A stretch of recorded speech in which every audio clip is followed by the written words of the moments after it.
Hello everyone. Welcome back to Guide Pro. If you charge your phone overnight or keep it charging for a long time, this video is very important for you. Today I will show you how to optimize battery health and protect your phone battery. First, open your phone settings. Scroll down and tap on battery. Now tap on battery health. On the next screen, tap on battery optimization or charging settings. Here you will see charging optimization options. Make sure charging optimization is turned on.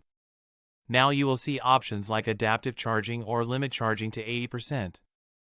Adaptive charging learns your charging routine and slows down charging overnight. This helps reduce battery stress and heat. The limit to 80% option stops charging once your battery reaches 80%. This option is very useful if you keep your phone plugged in for long hours. Select the option that suits your usage and charging habit. Both options help extend your battery lifespan in different ways. After enabling these settings, your battery will degrade more slowly over time. Your phone will also stay cooler during charging. Avoid using your phone heavily while it is charging. Try to remove the charger once the battery is full when possible. Keeping these settings enabled will improve long-term battery health. If this video helped you, give it a like. Subscribe to Guide Pro for more phone tips and setting fixes. Thanks for watching, and I will see you in the next video.